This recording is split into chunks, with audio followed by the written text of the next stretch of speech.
champions.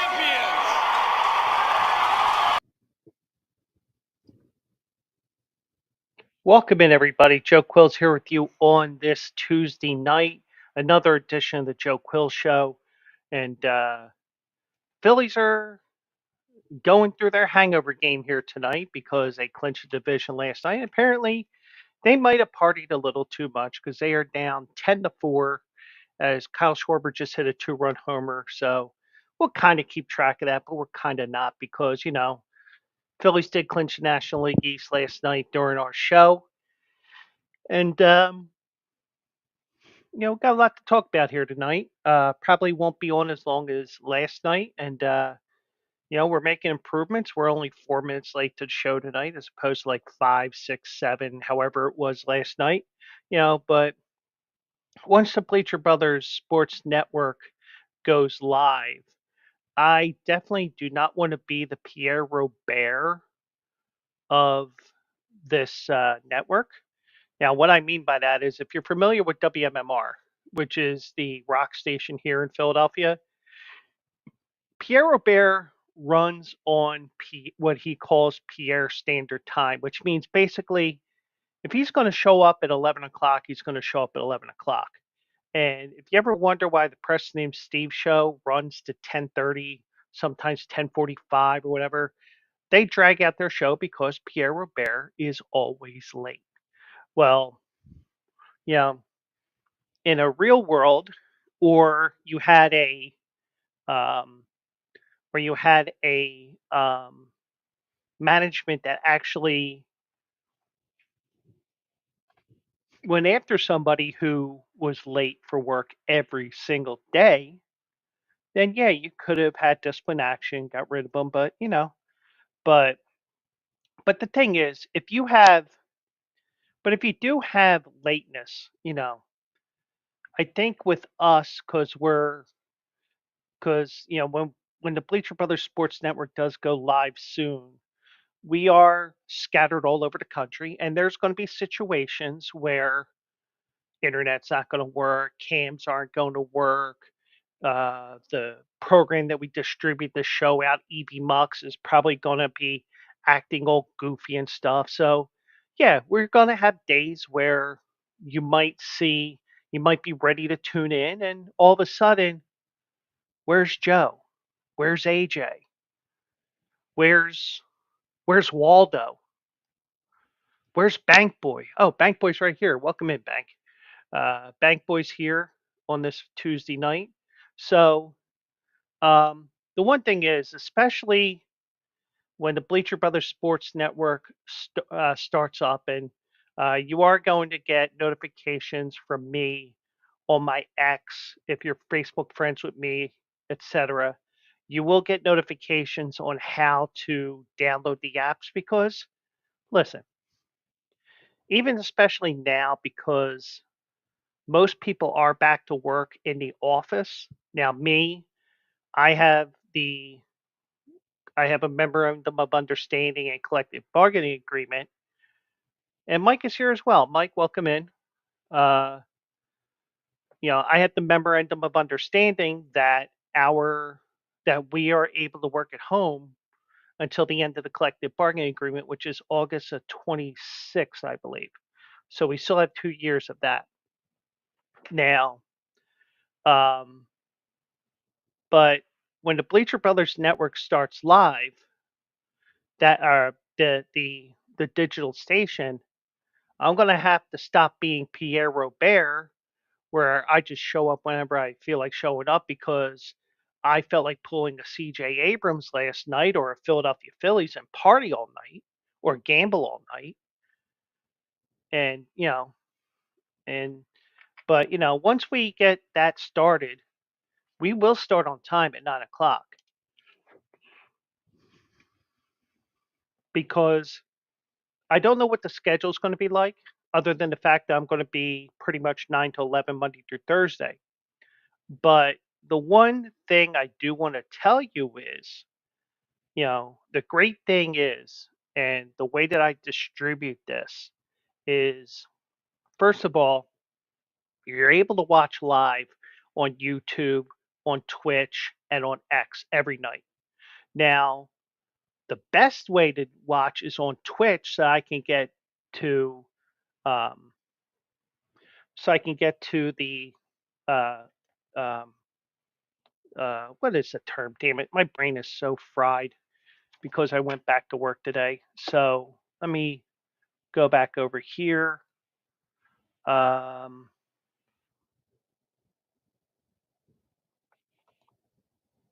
to affiliate. Okay, I couldn't think of the word. So like I have two of the three prongs or three of the four uh, prongs for it because I have more than 50 followers. I stream more than 8 hours a month, and it's just that I don't have the average viewers per show. Now, the one thing I will tell you is tell people about this show. Tell them about Bleacher Brothers because the one thing I would like to do, and we'll find out if I'm able to do this in a couple of weeks. I might have to experiment a little bit on my time. Um, I may be able to stream both the Bleacher Brothers and my Twitch at the same time, where I can draw people in from that Twitch, draw people into my Twitch, and we can go for there. Now, I prefer you come to my Twitch if I double stream, but now, like Bank Boy will know what I'm talking about here because I know Bridget Case does not use EVMux. I think she uses Streamlabs or whatever, but it's not what I use. And um, she streams both the FanDuel and to her personal Twitch every Thursday and definitely every Thursday and Sunday. And when she does a Saturday stream as well for college football as well. So she does do double streaming. Now, whether I can do it with the platform that I use, I don't know. Now, AJ, our leader here at Bleacher Brothers, says it can be done. And I think because he went into my account and started adding stuff for also eligible, I think I'm able to stream both ways now. So, but I'm not going to do that until we are definitely have that digital network up and running. And the great thing is, you'll have even more ways to listen. So let's say you're on a 3 hour drive, you're on a 3 hour tour, a 3 hour tour. You can, you know, you or you just don't want to see my ugly face. You just go to the app once it's available. Boom, hit play. You're all set. Especially if you got a unlimited data plan because that is the rage now that everybody has a wire uh, an unlimited data plan now. So, but you could always there's always going to be options here, and I always give you options, and I'm giving you even more options than other Bleacher Brothers show does. It's not me putting them down. It's just I was doing audio onlys for so long that after a while it turned into, well, why don't you stream here? So I brought the video aspect. I left here, went to no filter. No filter had all kinds of issues and quirks with it. So I came back here and there was some art twisting as well from a couple of different people as well. Why are you going there? Come back here. I can't get into no filter. Okay, I'll come back here. So, but I'm always looking to improve on this show, and I'm always willing to take constructive criticism as well. So, but that will be coming up soon to Bleacher Brothers Sports Network. So, um, we'll see how that goes, and we'll go from there. So, oh, I don't even have the banner listed here. So let me put that bottom banner up there. Got Brett Favre news. The A's owner failed in the mission to stay in Oakland. We find out who released Dan Campbell's old address. And the Pac 12 is suing the Mountain West. Plus, whatever comes up between now and whenever I get done. So let's get to it here on this Tuesday night. No, I apologize. That coffee, that third or fourth coffee, just did not kick in tonight. So whatever happened with that, whatever. So, anyways, here we go. Um, this news broke this morning because Brett Favre was in Washington D.C. because of the whole scandal with everything that they were doing um, uh, with the because there was a temporary assistance for needy family funds that were misappropriated. So Congress finally brought them in. So it was leaked out today by Favre himself. So I don't know if it's actually leaked or not because you might want to keep your private life private, and you start shaking your head like Michael J. Fox. It's like, he has Parkinson's. Well, Brett Favre disclosed during a congressional hearing on Tuesday that he was recently diagnosed with Parkinson's disease. Um, Now he was speaking before the House of Ways and Means Committee, and he spoke about uh, Provacus, a company making a concussion drug that received $2 million of temporary assistance for needy family funds. Favre was the top investor of Provacus, and text messages show he began asking state officials for help securing funds for the company in November of 2018.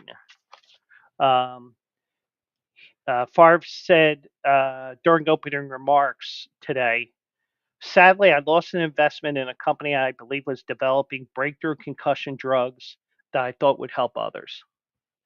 And I'm sure you'll understand why it's too late for me because I've recently been diagnosed with Parkinson's. This is also a cause dear to my heart. Now, the one thing is, and whether how true this was or not, he did help to misappropriate funds and possibly use the funds for his daughter's volleyball team as well. So there's more than just some of the things that are mentioned in this article. Now I'm going to be a little careful with what I just said about it because I believe that was part of the story when he first was caught with misappropriating funds the uh, for um, that were part of this welfare fund. Um, Now, Provacus's founder, Jacob Van Landingham, pleaded guilty of wire fraud in July, admitting he used the Mississippi welfare money to pay off gambling debts and other debts. So obviously, that's a no-no that you get time behind bars automatically. Um, um, Favre spoke about his involvement in a sprawling Mississippi welfare case.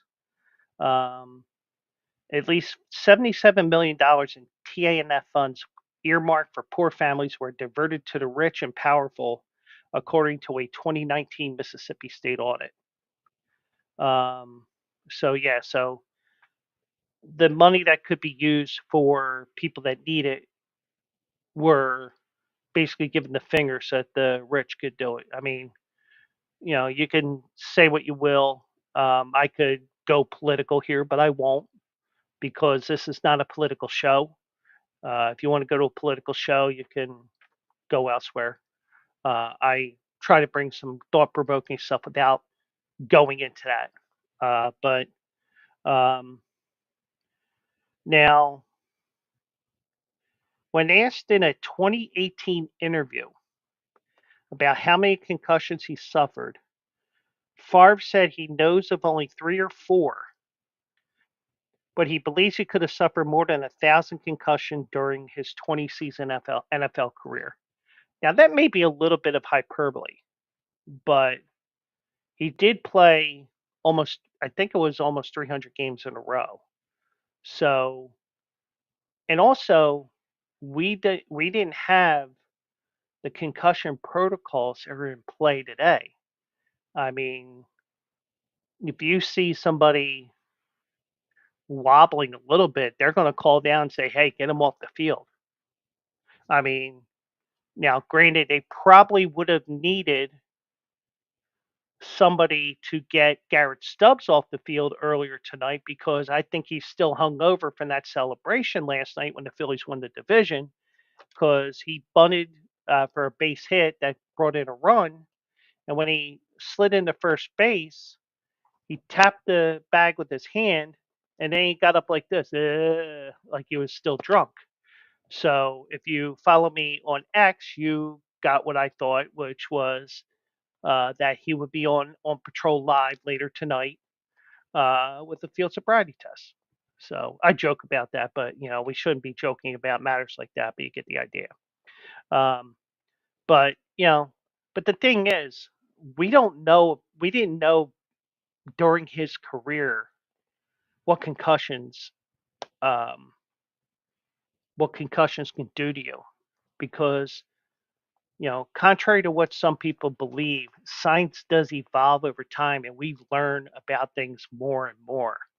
And it's just a shame, you know, that he did get that he does have Parkinson's, and we can trace it to head trauma that he's had, probably all the way to when he was a kid, not just in the NFL, but when you're a full-fledged adult, you're going to get that's when you're getting the hardest force to your head in most cases. So, um, Favre told the Today Show, and I don't know if this was the interview in 2018 or if this was something more recent. He said, "When you have ringing in the ears, seeing stars, that's a concussion. And if that's a concussion, I've had hundreds, maybe thousands throughout my career, which is frightening. But what could have been is it was just the same concussion that he tried to play through as well, I would think, because that's the way that we thought about things back then.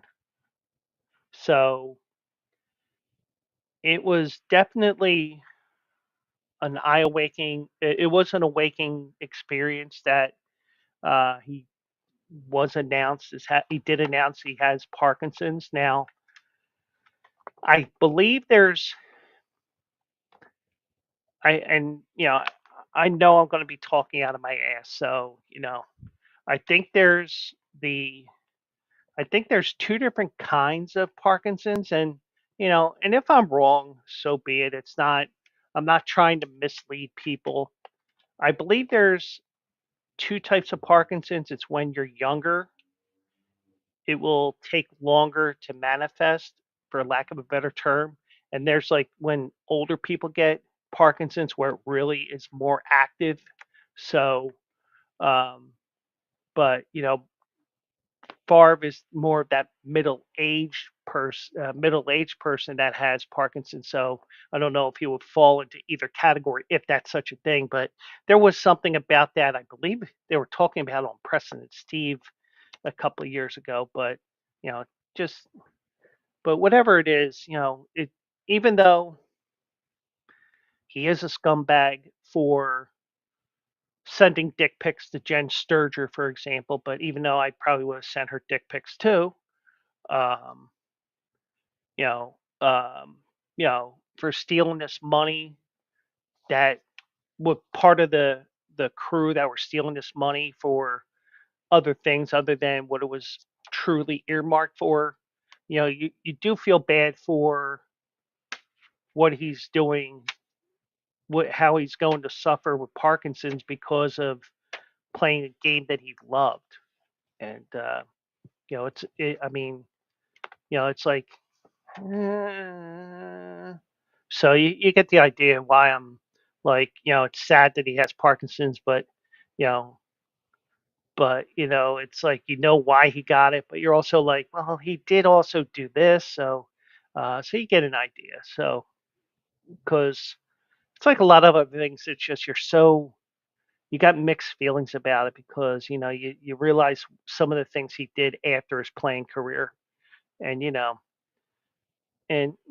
also the dick pics and something like that, that's something totally different too. But you know It shows you're a scumbag when you do it just to get a laugh with somebody when you're married, and she was probably dating somebody at the time as well. So, you know, I mean, it's funny if you do it to another guy, you know, on your team, but when you're doing it to a woman, that's when you cross the line there. You know, now me personally, especially if a woman knows my sense of humor, and B,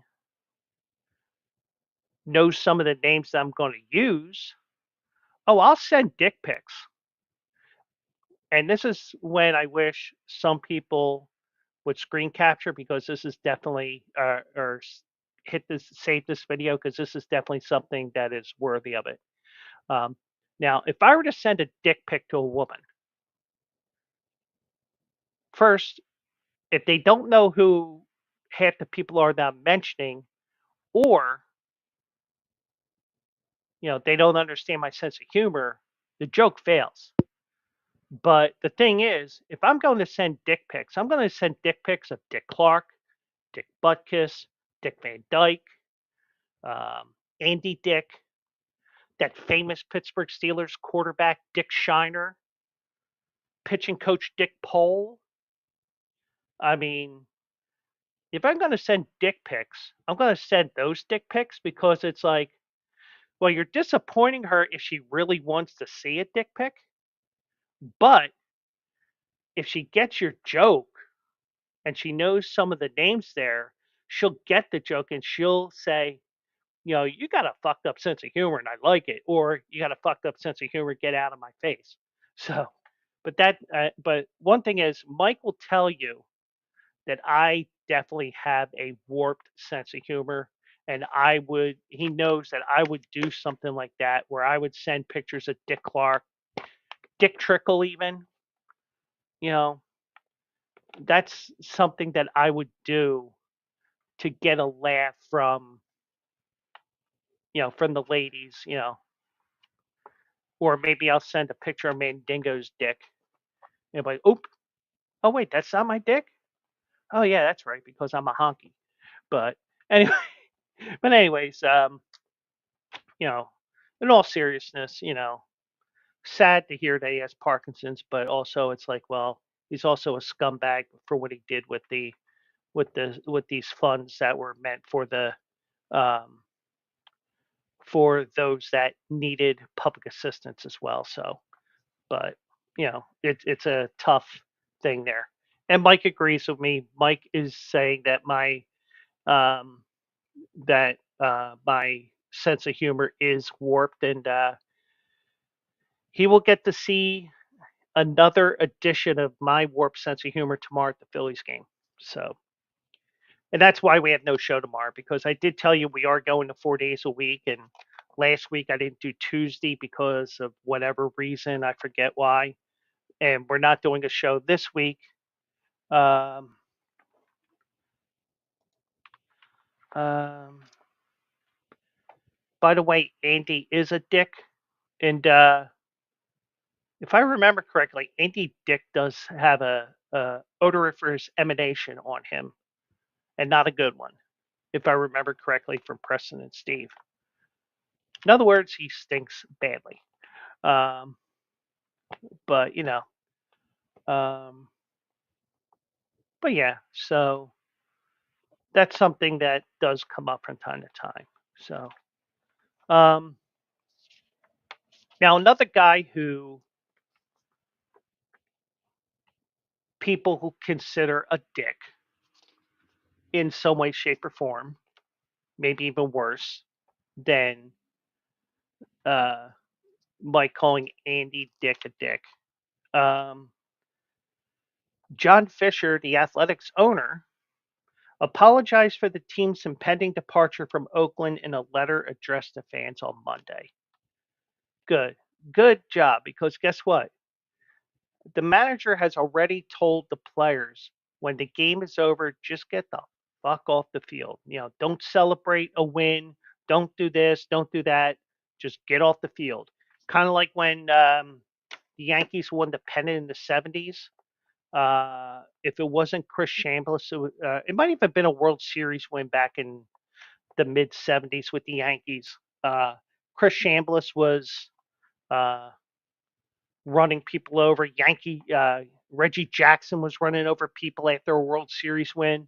You know, you're going to see the football player come out of these baseball players, and it's like, oh, f you, boom, something like that, and you're going to find out that a bunch of guys that are on concussion protocol because they got hit in the head because they were trying to get to the um, locker room in time because and also the locker room setup is goofy at Oakland because in order to get to the to the clubhouses in Oakland, you got to go behind home plate and in there because if you remember, Antonio Rendon got suspended for a couple of games for getting into an incident with the fan after the game where he grabbed them and did whatever. But um, so John Fisher apologized for the team's departure. And that's just going to stoke the fire Thursday on their final game. And I wonder if maybe the umpires are just going to say at some point during that game, "Fuck this! This is a forfeit. We can't get this game in because of these fans." I wouldn't be surprised if that happens because the fans just do not like the owner, and they're taking their team away. They do want to support the team, but they don't want to support the owner. And it's just that the owner wanted a stadium. They weren't getting the deal that they wanted from the city and the county and the state, and they just said, "We're going to Vegas." I still think they're going elsewhere, but they're approved for Vegas. Um, so he issued this letter one day before the A's open a final home series in Oakland, where they've spent the last 57 years. The team will move to Vegas in 2018 or 2028 after Fisher failed to agree with the city of Oakland on a deal that would build a more modern stadium. The A's will play in a temporary will have a temporary multi-year stay in Sacramento until the new Las Vegas stadium is built. Now, this is a one of a kind thing in Major League Baseball because even though you do have an occasional game in a minor league ballpark, um, Tampa Bay, I think in 2007, played a couple of games in Orlando. Um, you have the occasional game where you have a smaller seating crowd, like the Little League Classic, which is for the kids that are there at the Little League World Series. That's a minor league stadium. Um, the Field of Dreams stadium that they played in, that was a temporary stadium. You have the game in Birmingham this past year. That was at a historical stadium that used to be a minor league stadium that they renovated. Occasionally you have a game or two in a minor league stadium, if you want to call some of those ones that aren't really minor league stadiums and just a temporary thing. We'll include them in here for the sake of argument. But they do play occasionally in a limited capacity stadium. Whereas with this, all the in the past, all these other teams played in a stadium which was deemed Major League Baseball ready. Now, back in the day, what was considered Major League Baseball ready is different from what it is now because you want to have 30, 40, 50,000 seats. You kind of want to be in the mid 30s to 35 to 45 range. But if you are a little short, okay, well that's fine. But they're actually playing in a AAA stadium next year, and if you look at their schedule, for the most part, you can tell that they play in a minor league stadium because they play 1 week at home, 1 week on the road, 1 week at home, 1 week on the road. And the reason why that is the way that AAA schedules their games. The AAA schedule works. you play for the sake of saving money and, not wasting money on traveling and actually Penguin AZ is here on YouTube. Welcome in, man. Hope you're doing well out there in the desert. Um, but with Oakland, they're moving to a city that does not have a major league stadium or a stadium that's major league baseball ready, even with um, the a temporary case. Like for example, the last move, um, and yes, it is the Joe Quill show, yo. Um, you know, when Montreal moved to Washington, the stadium that they were moving to wasn't completely built yet, but they had a Major League Baseball stadium ready to go in the meantime, because RFK Stadium did host the Washington Senators, the second iteration of the Senators there at RFK Stadium. So you did have that. Um, Oakland went right to that new stadium, and occasionally you have a situation where you have to play in a temporary stadium, even if you're an expansion team. Take into account the Colorado Rockies. They played a year at Mile High Stadium, and you had like 320 down the line, which at a Mile High means that your outfield is about 260 feet at sea level, and they had to put a net up about 45 feet high because of home runs. But Oakland does not have this, and they weren't staying around. And, you know, the mayor or the county, depending on who had the lease on the team, they could have told them, get out ahead of time. But Oakland doesn't want to be under this lease anymore, and rightfully so. I mean, but they weren't getting money to fix the stadium, but it was a little bit of everything there. So you're wondering, you know, is this guy a little nuts, or is he knowing what he's doing? Whatever it is, whatever. But um, but they're going to be in Sacramento for at least 3 years, and you just wonder, you know, with them going to kind of a new market. I mean, they're gonna draw in Sacramento, especially the first year, because oh my God, Major League Baseball is coming to Sacramento. And the Phillies are going to play in Sacramento this year or next year, I believe, because Oakland played here this year. Um, you know, but like I said, the stadium was deteriorating for years, and like broken seats and all this crazy stuff. They had sewage problems as well. I mean, their sewage was so bad that uh, that the both dugouts were in 3 feet deep of shit, brown water, whatever. I remember that. Um, Fisher decision in last November to move the team sparked outrage among fans, and they didn't like the guy to begin with, and it just got worse and worse. Even though they occasionally got to the playoffs, because they did get to the playoffs 7 times under his ownership, including 4 division titles. Um, Now, Fisher wrote in his letter, and I did not research this. I'll take his word for it, even though the people in Oakland are probably crying bullshit at this. Uh, we proposed and pursued 5 different locations in the Bay Area.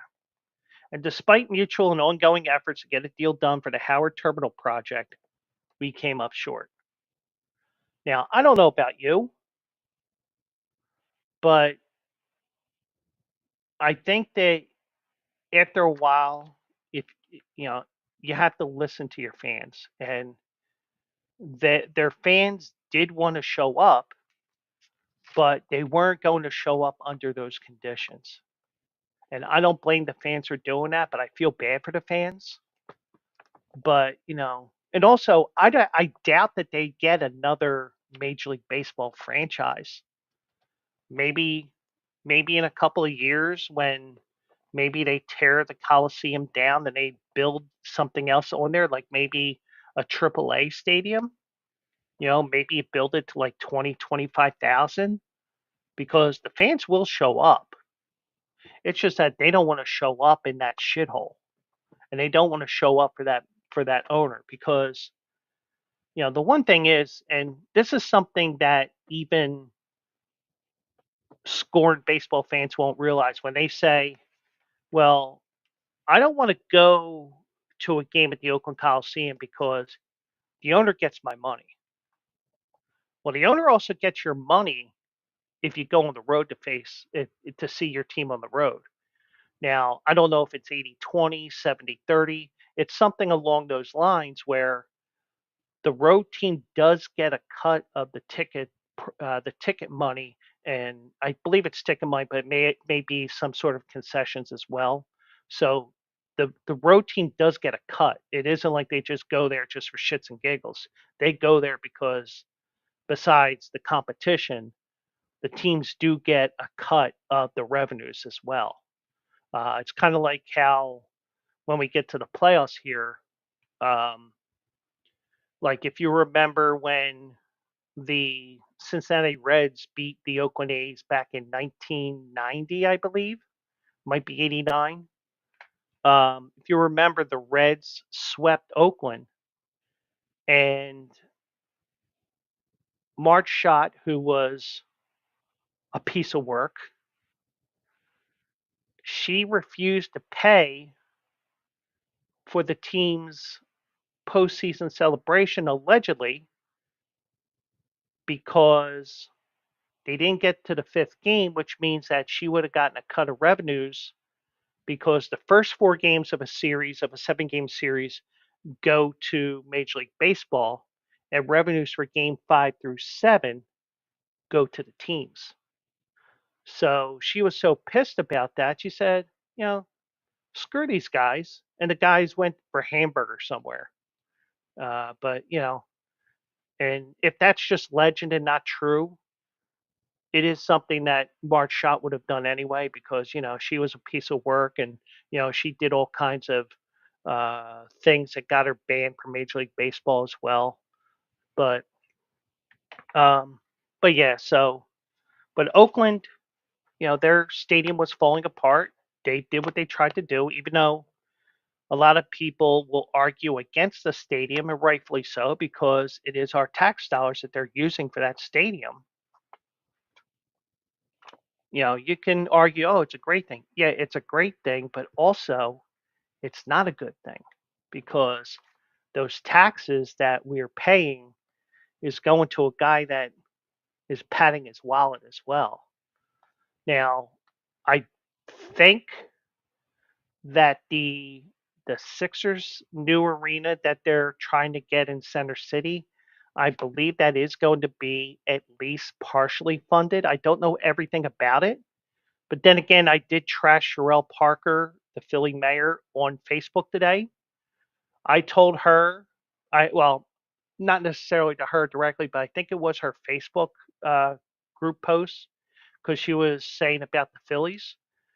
I said to her, if you don't do the one thing that the crooked nosed mayor, the previous crooked nosed mayor got right in his 8 years, and that was have the Eagles championship parade go from the stadium to the art museum, if you don't have the parade going in that direction, I'm siding with the people in Chinatown and I'm voting your ass out in 4 years, even though you're going to win.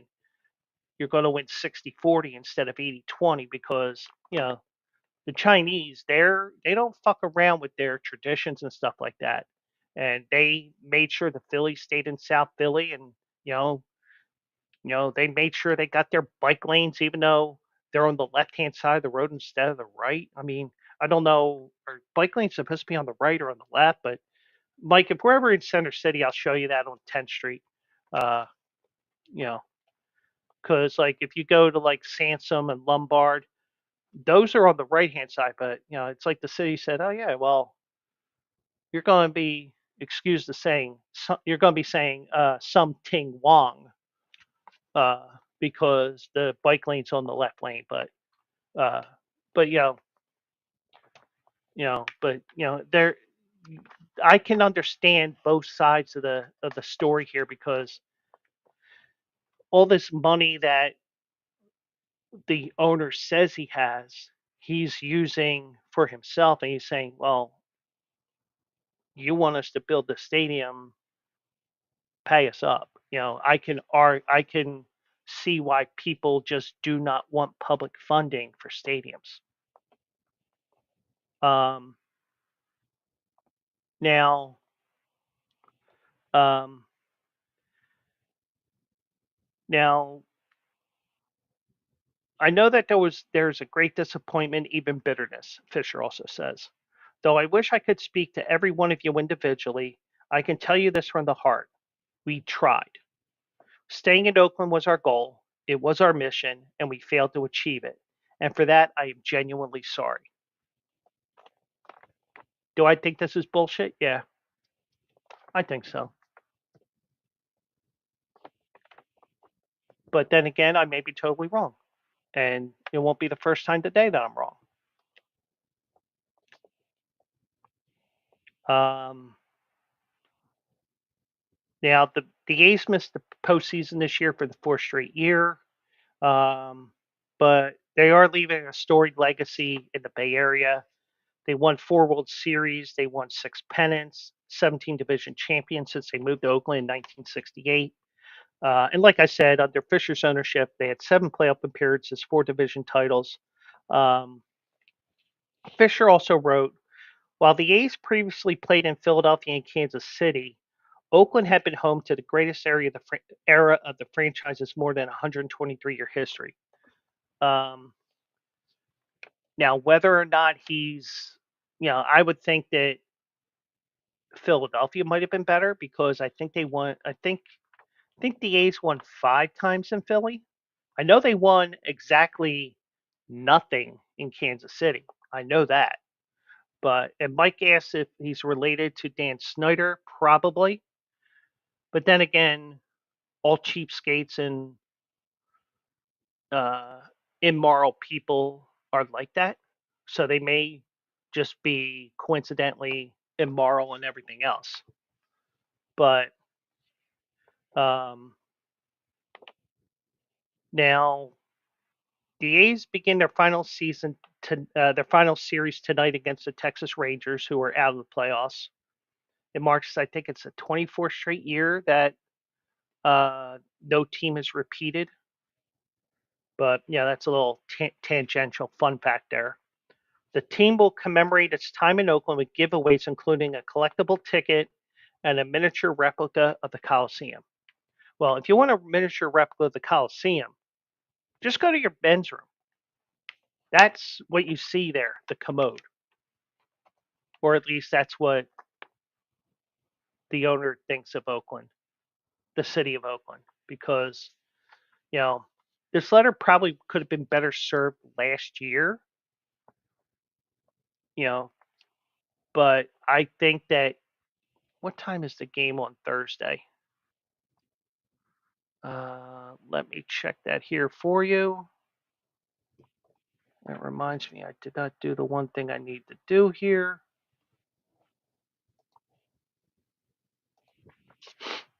No, I did not want NFL schedule, you dumbass. Um,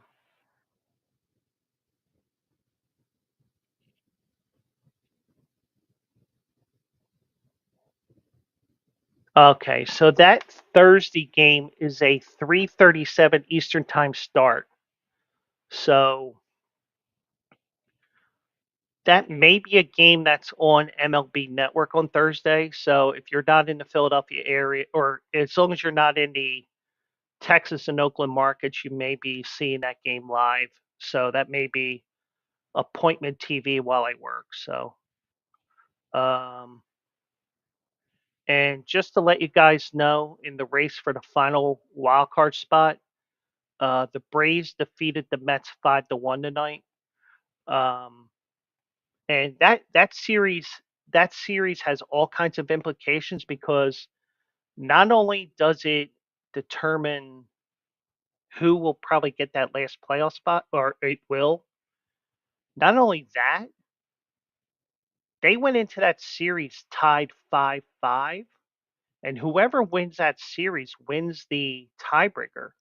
So if they end up tied, whoever wins that series 2-1 minimum will hold the tiebreaker. So, because if you remember Major League Baseball, we no longer have the magic of Game 163 because when they expanded out,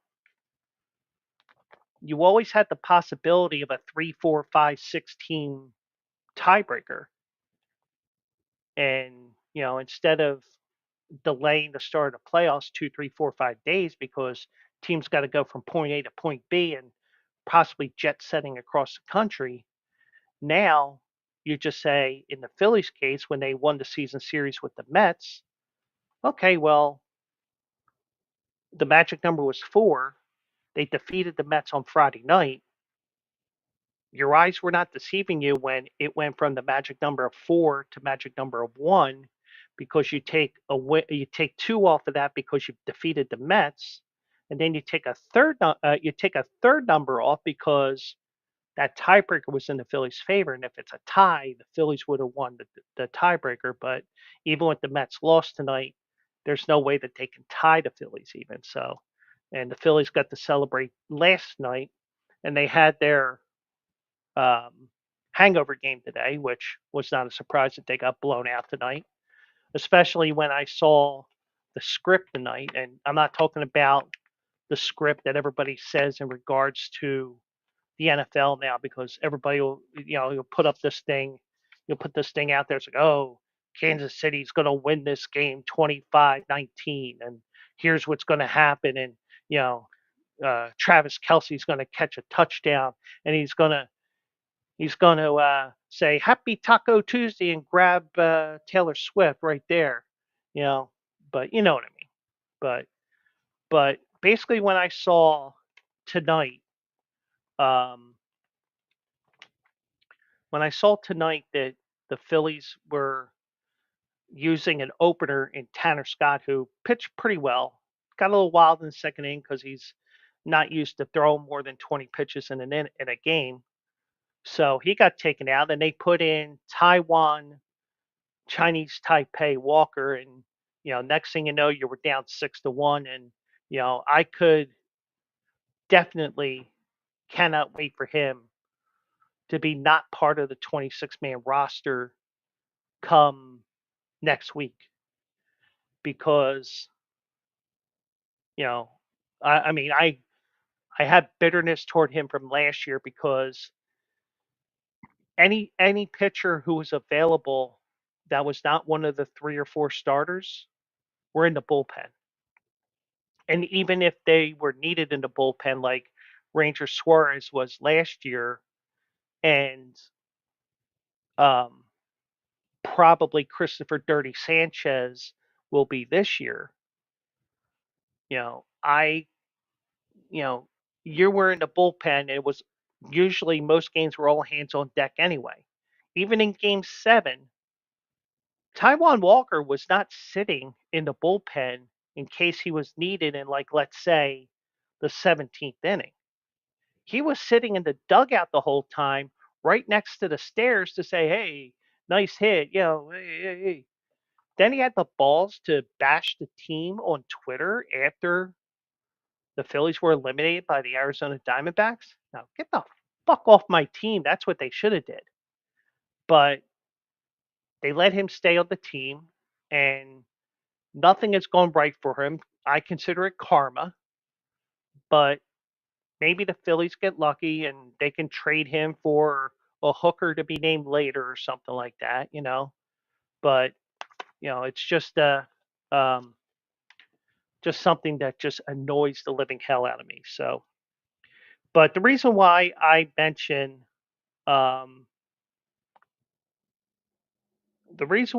mention that is um, I had a wager tonight on Rebet, and Rebet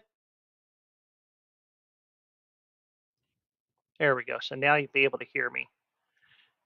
Um, just to let you guys know that rebet.com is not rebet.com. The Rebet app is a partner of Bleacher Brothers, and it is a social gaming and gambling app. And just to let you know, they do have a special right now that you will have a 100% bonus deposit match up to $100. So if you put 50 in, they give you $50 right away. If it's 100, they will give you 100. If you go over 100, they're still going to give you 100, but it's up to $100. And there's two different ways that you can wager. You can wager on with money, which they consider. Let me pull the app back up. There's two different ways. There's money, which is considered um, called Rebet Cash, and I know that my thing is real small. My picture is real small here, but you can still see me using the finger quotes there. And you also earn what's called Rebet coins with your wager. So I don't know. I do not know if this is like Twitch, where 1 bit is the equivalent of 1 cent. I don't know if that's the case, but and I have to do more research on Rebet. You can tell. But, and like I told my buddy Mike tonight when we were talking as soon as I got done work and we were finalizing plans for tomorrow, I told him that I used 250 rebet coins on the Phillies, on the Cubs, minus a run on the Phillies tonight. Because instead of going with the money line, which I think was minus something or other, I used the rebet coins. I went with the run line. As soon as I heard opener and um, Taiwan Walker, I was like, "Oh, the Phillies ain't winning this. Get the fuck out of here." But then again, I said the same thing last year when the Phillies partied hard. Last year, when the Phillies lost, when the Phillies won their wild card a couple of days early, and I said, and I was watching the Kyle King show. Kyle King is another great friend of the show. Um, but he's a morning show DJ in Clarksville, Tennessee. So, he probably will not watch the show live. Not because of my personality or anything like that. It's because he's got to be up well before the butt crack of dawn. So, but anyways, but Rebet is a great app. It's a social app, and also the one thing that Rebet does that the other gambling and gaming apps do not do is you can bet head to head against one of your friends. If you remember the gentleman's bet that was in Trading Places, which was, and I'm going to go here for a second back here. The gentleman's wager that was in Trading Places, $1. They will facilitate that. And they will be the bank. And if you win, you get whatever's in that bank. And if you lose, it's haha. And for those that are listening after the fact, I gave the camera the finger, as you would expect me to. But anyways, but this is a fun little app here. Um, you know, 100% deposit match up to $100. It's available in most states. I believe it's 45 states. I do know that Idaho and Nevada, you cannot use this app. What I would recommend if you're not sure, and I recommend this not only for Rebet, but also any app that you would sign up through Bleacher Brothers, whether it's FanDuel, DraftKings, whatever. If you're unsure whether your state will allow it, open up a new tab, search DraftKings, FanDuel, Prize Picks, all those different ads that we have on there, and check to see if it's available in your area. And if it is available in our area, use our ads and links that are on the Bleacher Brothers page and help us out with that. So, you can open up a new account, and also you get to help us out at Bleacher Brothers. So, it is 18 and over. It must be in a state where you can use rebet. And also, if you have a gambling problem, please dial 1-800 Gambler. You know all about that as well. And you know how, when I tell you that, um, like for example, with this weekend's picks, I will be telling you it's rent week. I may not be playing these games, but this is what I like, and this is going to go onto my record. And I do have to work on that spreadsheet as well because I've been lacking in doing certain things over the last couple of weeks while I was on vacation. But check out Rebet. It's a fun little app, and we have fun with it. And AJ will be seeing that wager that I hit on tonight. And I don't know what the translation from Rebet coins to American money is, but I did have a nice winner tonight. So check that out. I know I didn't link you guys up on YouTube or anything else, but if you go to bleacherbrothers.com, the main page has two or three different ads, which is basically the same thing that I'm sharing with you guys. Just go there, click on it, boom, just sign up, you're all set. So that is a promotion partner with us. Now, I also want to remind you as well.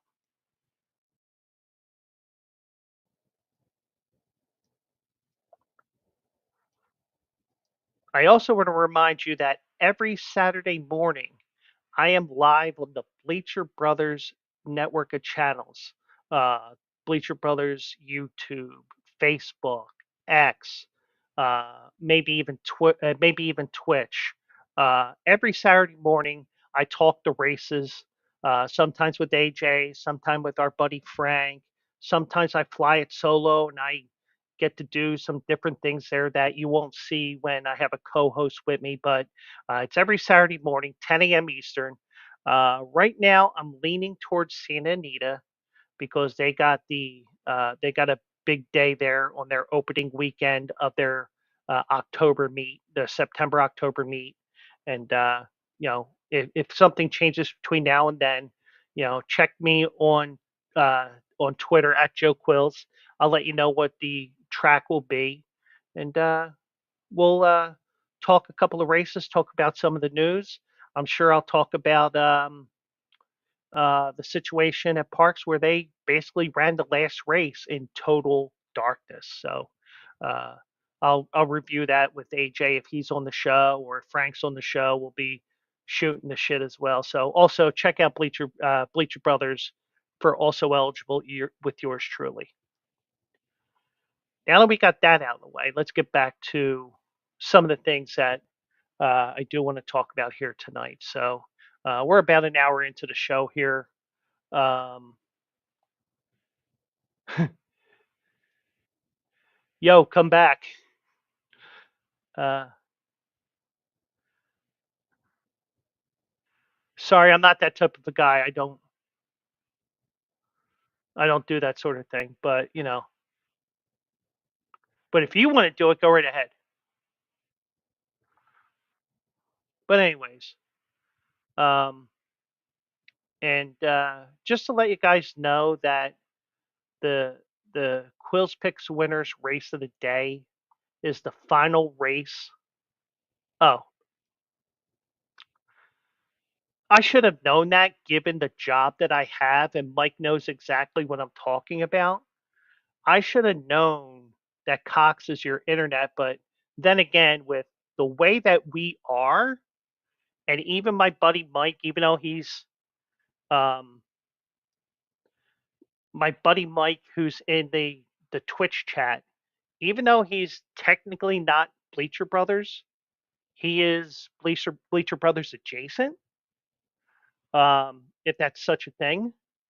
Um, you know, we're all screwed in the head, and we come up with some crazy stuff along the way, and we joke around and have fun.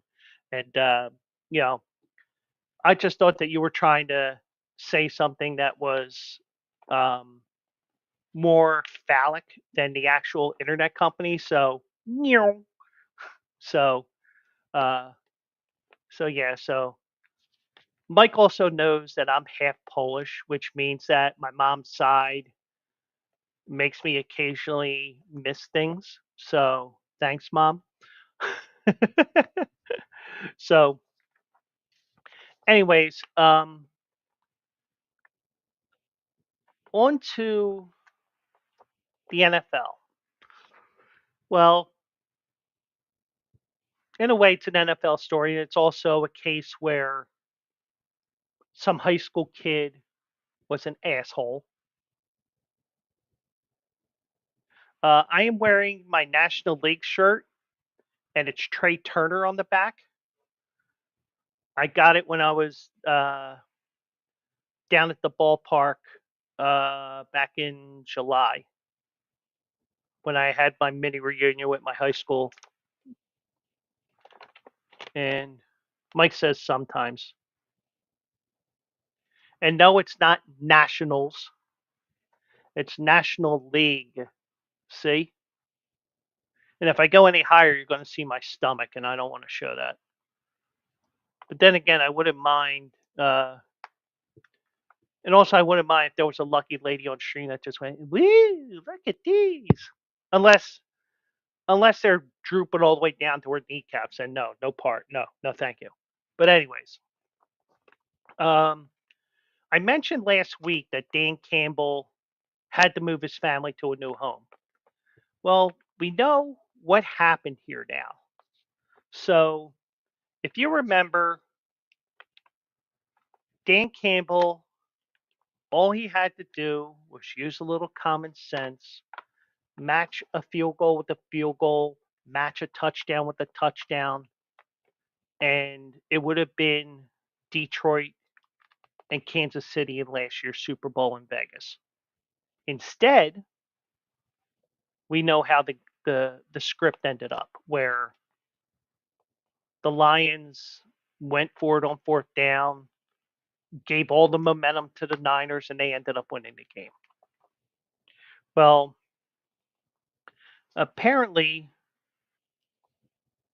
Dan Campbell's home address was publicly leaked on social media by his daughter's classmate earlier this year, according to a report by the Detroit News, ultimately prompting the Lions coach to sell his home after multiple instances of harassment and unwanted visitors to his property. And wait till you hear why they did it, and you'll realize that this high school kid is a total asshole. And, yeah, they're high school kids and blah, blah, blah. I think you're old enough at that time, depending on what year in high school the kid was in. I think you start knowing that start acting like you have some common sense. And, we all get pissed off over things. And, I know I get pissed off at so many things. And it's like, do you remember saying that? No. Why don't you remember? Because I was so pissed off. I couldn't tell you how I got home from this, that, and the other place. But the Detroit News reported Monday that according to police reports obtained by the paper, multiple people showed up at Campbell's residence in Bloomfield Township, Michigan, on the night of January 28th, hours after the Lions lost to San Francisco in the NFC Championship game. According to report, a Lions security official contacted Bloomfield Township Police that night to report that Campbell's address had been posted online. An investigation conducted by police and NFL security revealed that a male high school classmate of Campbell's daughter posted the family's home address on Snapchat with the accompanying text of "dumb fuck trying to go for it." Now I know you're pissed off. Shit, I'm still pissed off at Charlie Manuel blowing it for the Phillies in 2009, 2010, and 2011. But did I go after Charlie Manuel at Parks this past Saturday, even though I said I might? No. The reason why I didn't, one, I'm a civilized human being. Two, I'm a middle-aged adult. And three, I want to be able to go back into parks without getting kicked out or banned for life because I told Charlie Manuel that he's a fucking redneck asshole.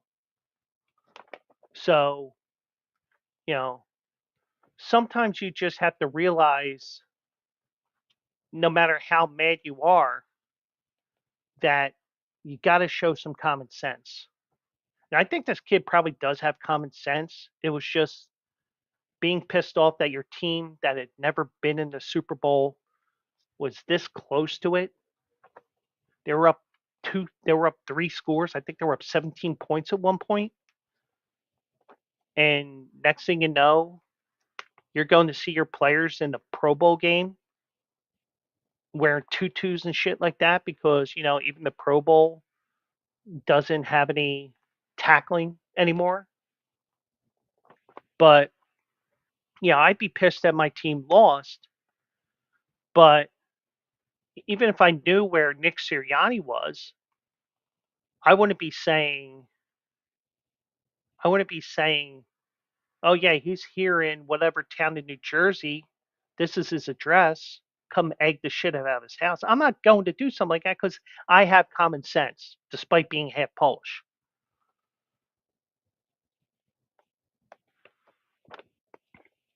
Now, I don't care how mad you are; it's still a dick move. But common sense or common 1 cent, well, it's not 50 cent. Um, and it wasn't Eminem because he was there at San Francisco that day. But you get the idea. But the kid didn't have either. But Bloomfield Hills is an affluent area of the Detroit suburbs, so you do need a little bit of money to live up there. But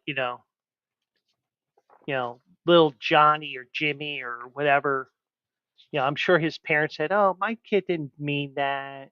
You know, my kid didn't do that. I mean, you even get it at these inner city schools. My kid would never do that. Oh yeah, well your kid did do it, and we got proof of it. But you know, but anyways, Campbell and his wife Holly were still in the Bay Area at the time, but became nervous for the safety of their daughter if their vehicles and people showed up outside the residence. Now, I don't know if I don't think they mentioned here if the daughter called him after the game or the Detroit Lions security or NFL security caught something along the way. I don't know how Campbell found out about this. Um, so So the Campbell's daughter was at the Bloomfield Township resident that night with her boyfriend, and probably after the loss, she definitely wasn't getting it because she was not in the mood anymore. All right. But anyways, so the boyfriend went outside the vehicle and flashed his headlights at anyone approaching, causing these people to turn off and leave, according to the report. Um, the Campbells eventually instructed their daughter to leave the home with her boyfriend, and the report stated that the police patrolled the residence the next several days. I mean, it's almost you know, like for example, if you knew where the mayor of Philadelphia was, where he or she lives, they have one or two police cars out in front of their house 24/7. Now, where Sherelle Parker lives, I don't know. I don't care. Jim Kenney, even though he was one of the biggest assholes in Philly mayor history, you know, I couldn't have cared less when he was a mayor where he lived. I don't care where he lives now.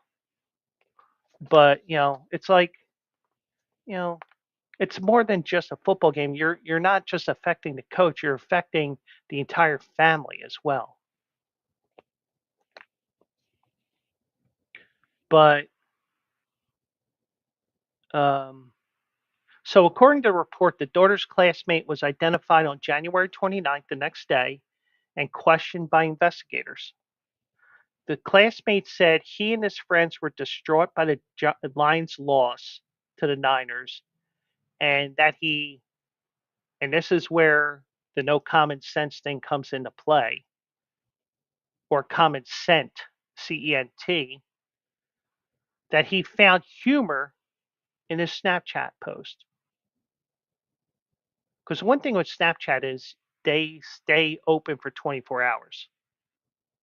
You can see my stuff on Snapchat when I use my Snapchat from time to time, which is not that often. Um, and what Penguin says, it's so crazy, but makes sense in Michigan country. And, and the thing is, when you have more affluent areas like this, you know, common sense just does not take over because mommy and daddy coddle them, and, you know, you like most kids, you just get whatever car that you can get for them because it runs.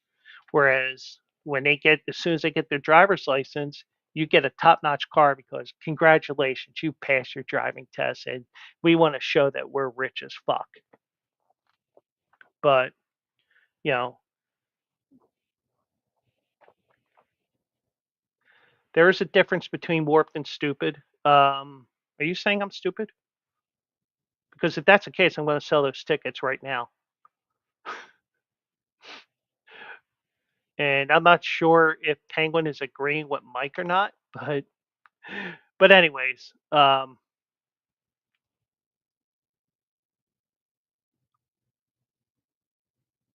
I am gifted, and it also leads me to this question, and I'll get back to the story. What would Special Ed and Special K do if they found out that the kid that they have is not special? Hmm.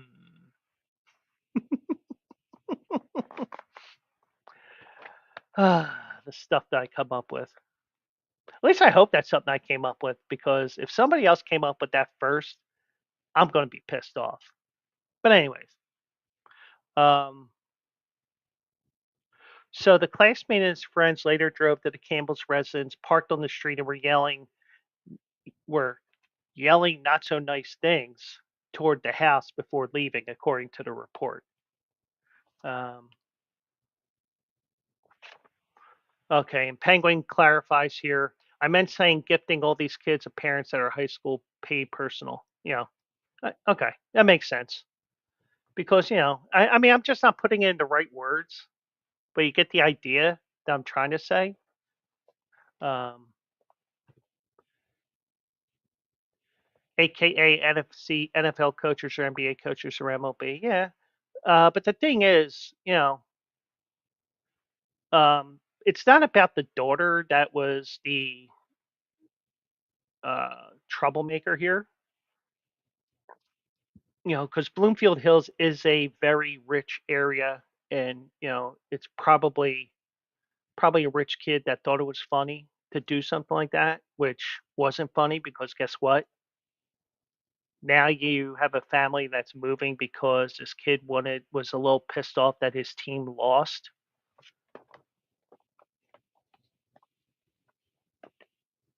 Um, the investigator wrote in the report, Holly.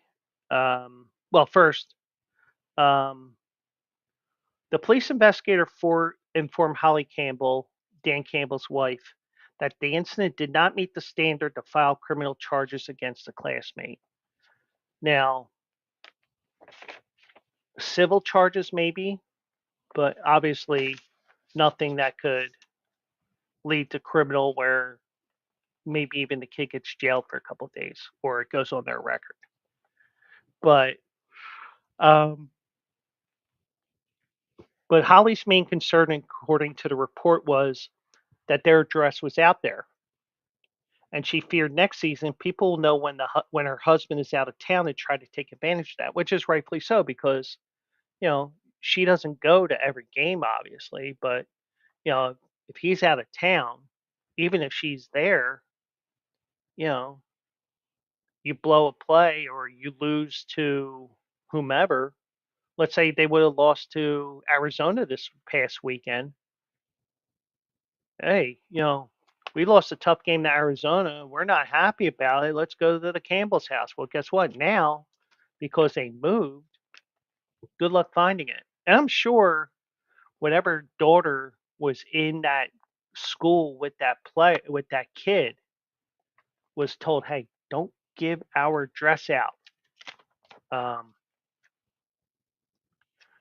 the family that did the damages is wealthy in the community, so maybe they need to expose that family. Um, yes and no. I know I would have said, well, this is the family that fucked with our privacy, but also you would be in the same boat that their kid is in. So, um, you know, but I mean, I see what you're saying. But knowing me, I probably would have did the same thing that you're suggesting, especially when I was 14, 15, 16 years old, if I had social media back then. And that shows how old I am, not only because of the gray in my beard. Um, but the Campbells moved to an unidentified new location this year, according to the Detroit News, and have not received any further harassment. Uh, Voltaire, welcome in. Voltaire is a new follower of the show. Voltaire was watching Pork Chop Express's show the other night, and Pork Chop gave a great review. And I don't know how that video comes up when he gives his shout outs or whatever, but whatever it was, even I was laughing. I was like, man, I gotta find that video um, because whatever that video was, I gotta find it on YouTube because um, because I was laughing my ass off because I was going off on this little bit of a rant about something, and SJ, who's not here tonight, at least I don't think she is, um, because she was covering the New York Liberty game tonight, because we were Snapchatting back and forth, or what um, Bill Belichick would call snap face.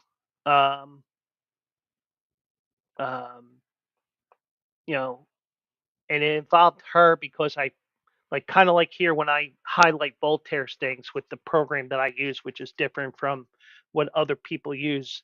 We at Bleacher Brothers do use um, EVMux, which distributes to 3 or 4 different platforms at the same time. It's even better than two chicks at the same time, Penguin AZ, and you know that sound drop very well. But um, I have to I might even have to watch that video again if it's still available on Twitch from Pork Chop Express, because I need to see that. Because the one thing I want to say is, and I know I'm going off on a tangent upon tangent, that's fine. I'm glad Voltaire is here because it kind of reminds me of some things here. Because I also have to set up like Streamlabs and other things like that, because I know SJ gives me a bunch of shit every time she goes to give somebody a shout out, and I can't, and she hits the command and nothing ends up coming up. And like Penguin says, two chicks at the same time, yo. Yeah, I do have to bring that sound effect back in, because the only sound effect I have right now, Penguin, is this one. World champions.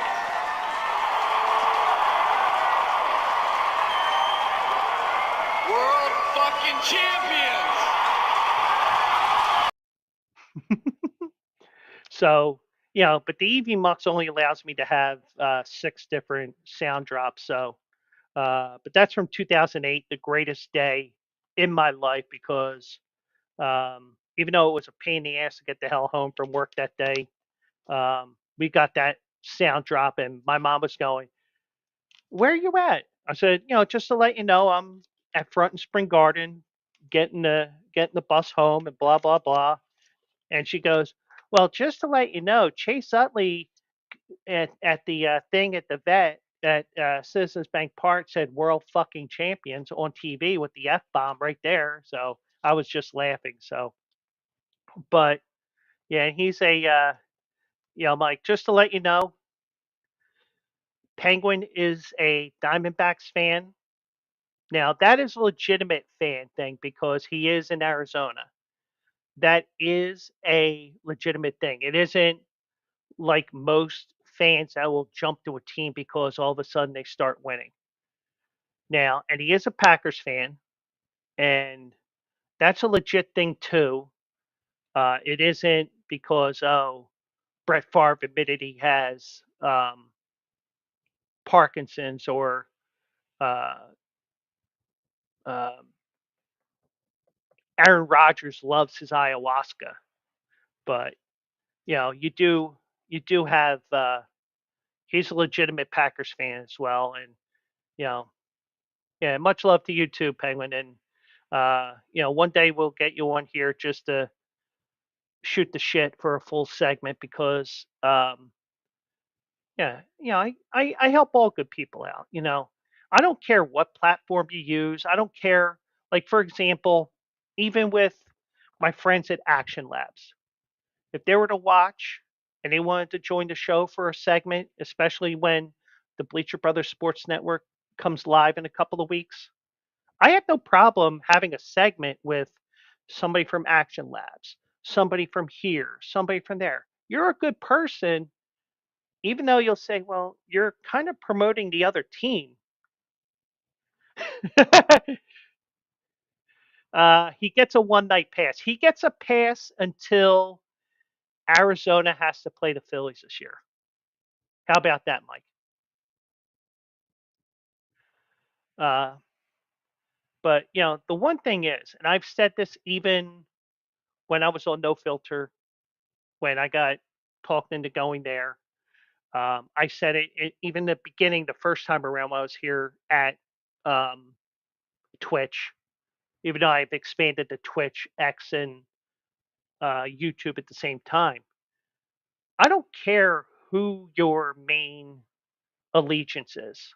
If it's Action Labs, if it's this, if it's that. If you're a good person, I'm going to promote you. Like, for example, SJ is, we work hand in hand with fantasy football as well, but she does a lot of stuff for the site Ball is Life. And no, it's not testicular cancer awareness site for John Kruk, because if you know John Kruk, he only has one ball. But seriously, it's a basketball site that she does, and she does work both does NBA and WNBA work, and she also does some gambling stuff with other sports as well. And you know, I do have to give myself one of those, and not the typical bump, bumpty bump here, because I don't have it replaced here. But this is the closest thing I can give me.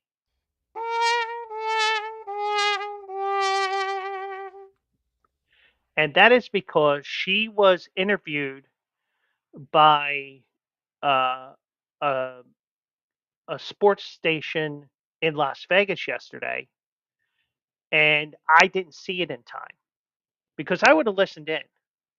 Because I like to see what she has to say about the WNBA, and we talked about it last Thursday night. And I asked some questions because I don't know everything about the WNBA. She follows it, and she has done interviews with the New York Post. Even she's done interviews with that station in Las Vegas because the Las Vegas Aces are the two-time defending champions right now. You know, and she may eventually be a regular guest on the show depending on her schedule. And we're she's a good person as well. She's not affiliated when it comes to Action Labs versus Bleacher Brothers versus this versus that. I mean, she does Ball is Life work, but she doesn't, I she does her podcast, but that's on hiatus right now, I believe. But if you really think about it, she doesn't. I mean, she is a bit of a free agent when it comes to when you compare Bleacher Brothers versus Action Labs versus others, but you get the idea. I don't care. If you're a good person, you're coming on the show if you have time, or I'm going to promote you. And that's just me in general. You know, Now Penguin AZ was a total dick. I would have blocked him I would have blocked him on YouTube. Then he would have came over to Twitch, and I would have to block him there. Then he'd have to go to X, and I'd have to block him there. But he's a good dude, so I'm not going to block him. I might block him for a week because, in case the Phillies play the Diamondbacks, but that's another story. So, but, so, but the good news is that the Dan Campbell, his family's in a new residence. Uh, the old home was listed for $4.5 million. A deal was pending in 24 hours, so they did sell the house quickly. And it was a former Detroit Red Wing that originally built that home. So, but Dan Campbell, um, he didn't want to talk about the decision to sell his home, but he did mention that um, their fans are unbelievable, and there's nowhere I would want to be than to coach the Lions, and these fans are incredible. So he's not letting one rotten apple spoil the bunch, even though he had to move. So, good for him that he did take the high road here, and hopefully his family is safe and the daughter does not give out the address to stupid people like that kid. But so I got one final story here coming up, but just want to give you an update on everything going on in Major League Baseball. Actually, we're going to start with WNBA right now. New York Liberty defeated the Atlanta Dream 91-82. So I'm sure SJ is probably done writing her articles right now, unless she's stuck in the press room. Halftime in Vegas, the Aces have a 1-0 lead in their series over Seattle. They lead 45-38 at the half. Then to the sport that we're worried about the most right now, Major League Baseball. Angels are up on the White Sox 2-0 in the bottom of the eighth. If the White Sox lose, they will set the modern record with their 121st loss of the year. And this White Sox season, whatever you want to call it, it proves my argument that we need promotion relegation in sports in North America, just to stop. That's the ultimate way of stopping tanking in sports, but that's a topic for another day. Astros lead the Mariners 4-3 top of the ninth. Astros win that, they win the division. Rockies and Cardinals are tied 3-3 in the seventh. Hate to say this, Penguin, but your Diamondbacks are down 7-0 to the San Francisco Giants in the third inning. And I know Penguin will say, it's still early. And trust me, I get you. But Oakland leads Texas 3-2 in the top of the fourth. Dodgers are up 1-0 in the second, and that is a huge series because that is going to decide who wins the National League West. Because right now, going into tonight's game, the Padres are up 3 games on the Dodgers. If the Padres do pull out this game, that helps the Phillies because they'll stay a half a game behind the Dodgers for the top seed in the National League.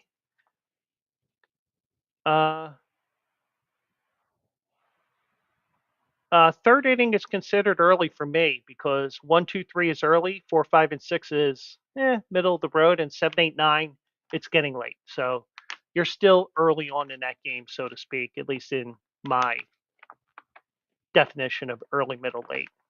But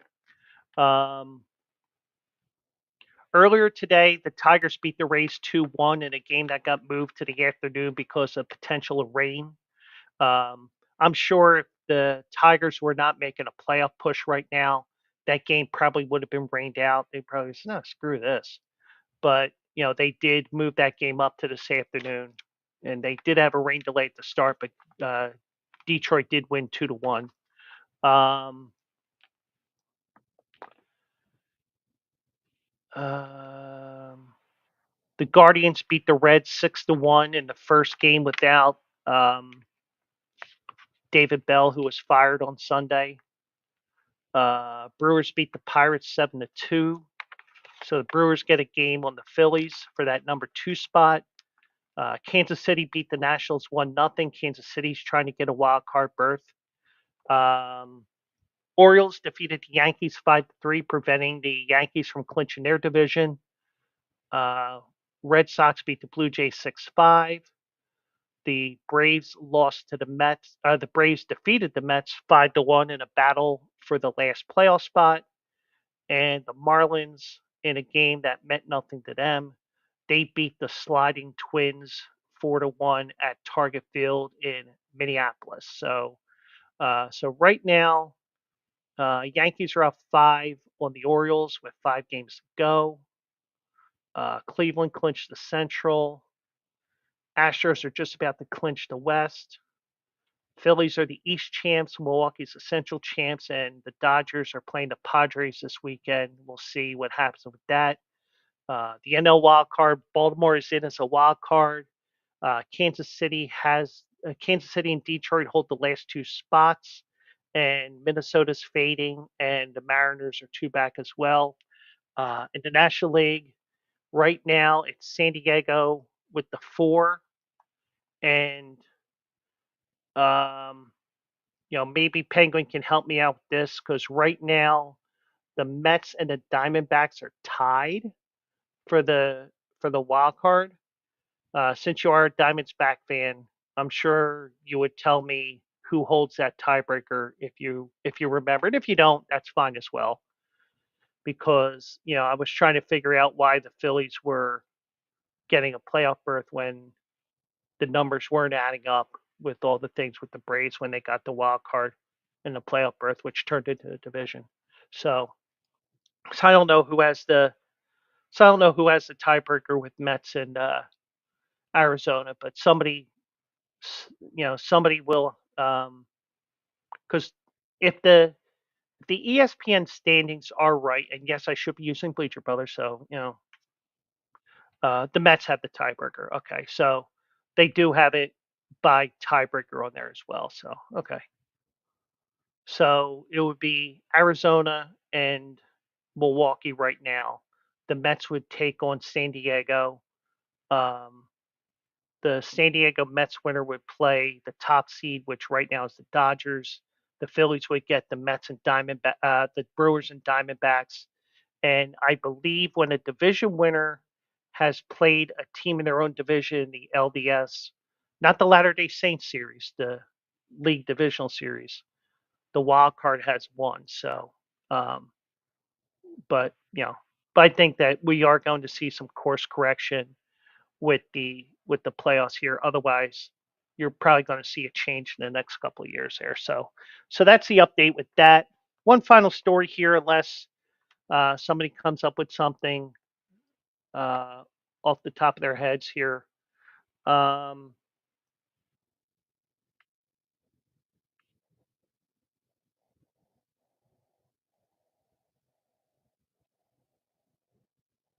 Actually, there is a story here, but I'm probably going to.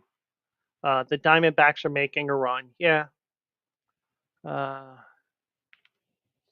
but I doubt it. Pitching is horrendous. Well, your pitching was horrendous last year, and they figured it out towards the end of the year. So, uh, Fat has been. Blah, blah, blah, blah, blah. But I know what you're trying to do. You're trying to censor yourself. That's cool. So, the last story that I have is related to my story, the breaking news from last night, and that was Utah State going to the Pac-12, and UNLV is now the school on the watch to whatever place they're going to.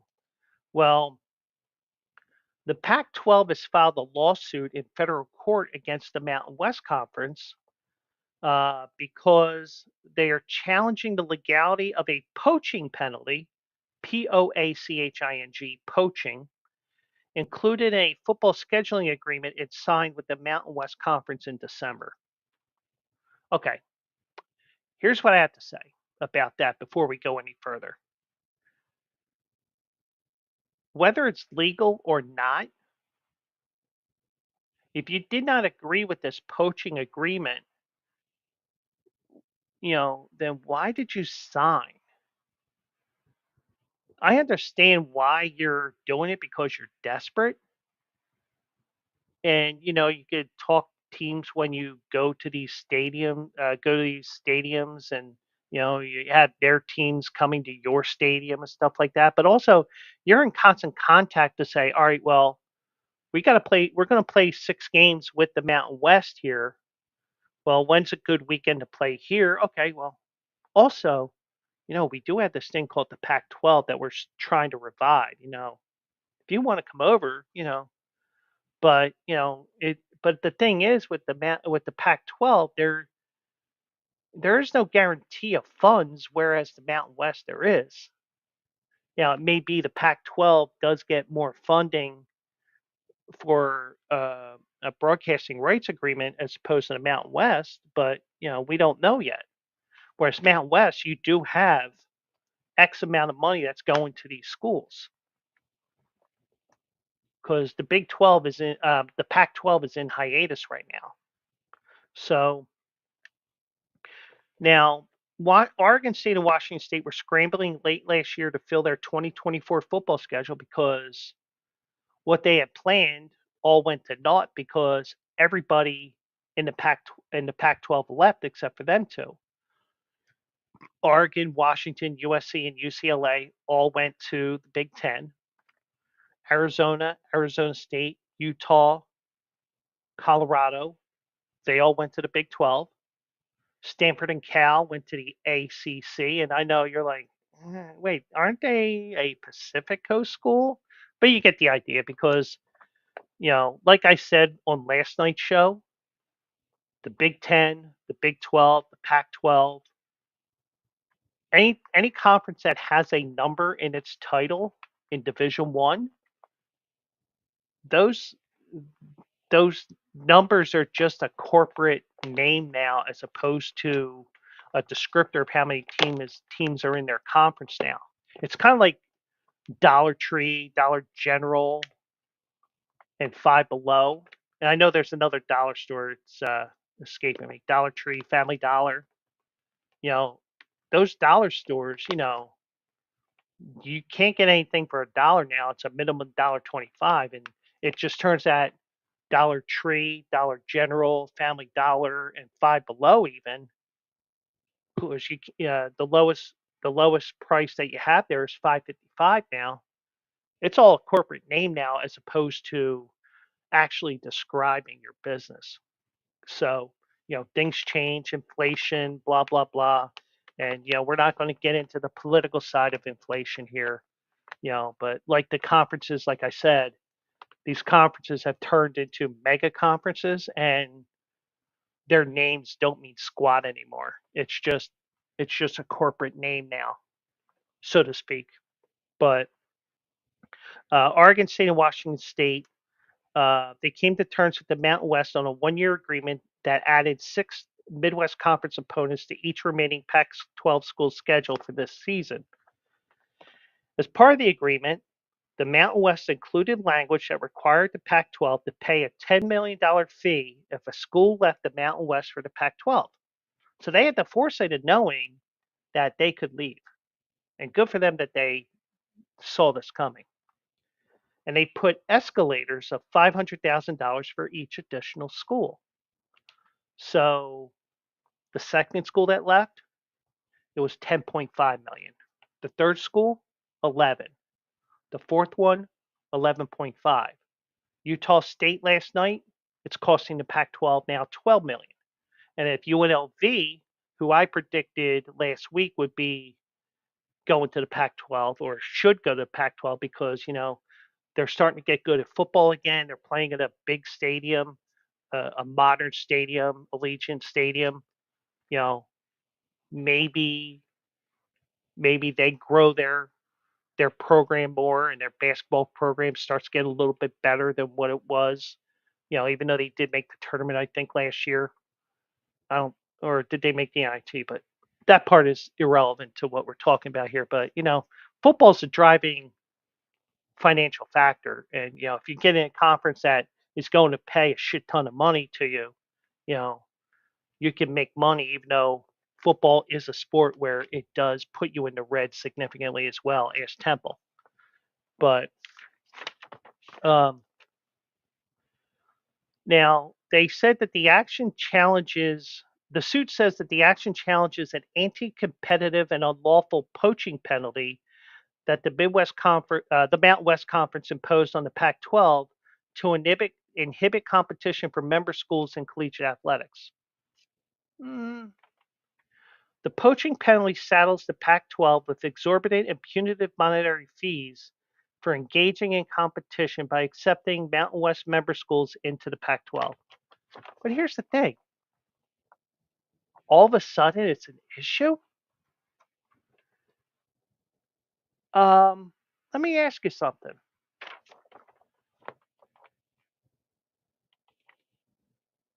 If you were the Pac-12 and you read that, and you're Oregon State and you're Washington State, why would you agree to this contract? Was it out of desperation because all your games are gone now and you only had a 5 or 6 game schedule? That's what it is. And because you're starting to take teams from their conference because you had this agreement, you know, this is basically, you know, you're not you're violating the agreement between, you know, even if it was an agreement between two people, you know, you have a verbal agreement, you have a handshake agreement, you have a contractual agreement. They knew that that was there. Now all of a sudden it's illegal. It's anti-competitive. They saw this coming and they did what they did to protect themselves. Now, I am not a lawyer, but you know, maybe this is anti-competitive, maybe it's antitrust, I don't know. But they did what they had to do to protect themselves because they knew what their MO was, and their MO was trying to get the Pac-12 to survive. I mean, what they could have did, those two schools could have just said, "Hey, can we become part of the Mountain West? Our conference is no more." They could have did that, but they got 5 schools from the Mountain West now. Now the Mountain West is at 7 schools as well. Neither of them have 8 to have an actual football conference. Now they could poach. Now the Mountain West, for example, they could poach the WAC, which is bringing football back to the FBS level in a couple of years. They could poach from there, which would be ironic because the Mountain West exists because the WAC, a lot of those schools in the WAC ended up in this new conference. And if I'm wrong with that, so be it. But I think that was the case with the Mountain West. But if you had something like that, if there was something where you have an agreement with another person and they have this clause in there, would you really agree to it no matter how desperate you are? I wouldn't,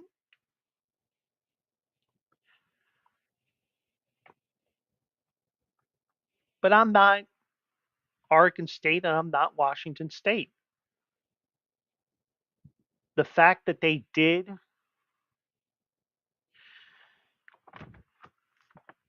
I mean, the fact that they got 5 schools to join them from the Mountain West is an interesting thing.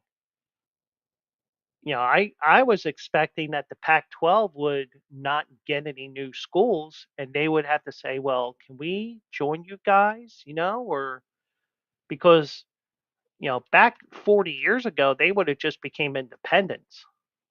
But independence is not the way to go anymore in sports, in college sports, especially at the D1 level. You need to be in a conference, even though Notre Dame is an outlier to that statement.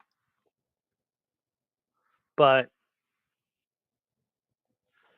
now the Mountain West Conference imposed this poaching penalty at a time when the Pac-12 was desperate to schedule football games for its two remaining members and had little leverage to reject this naked restraint on competition.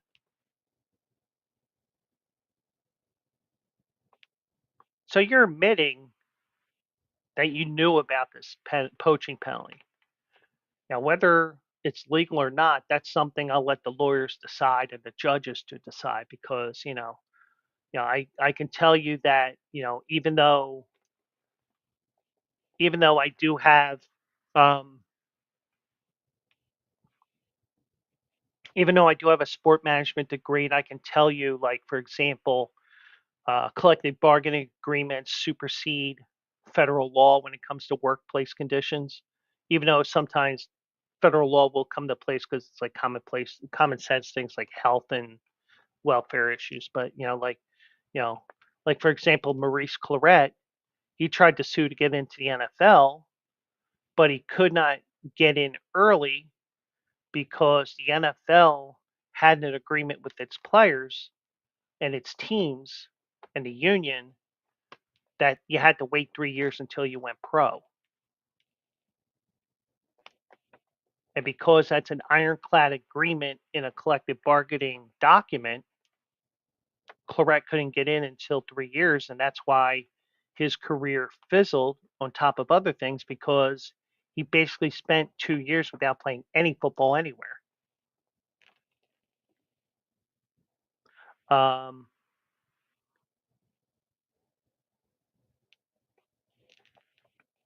Now, because of Boise State, Colorado State, Fresno State, and San Diego State joining, um,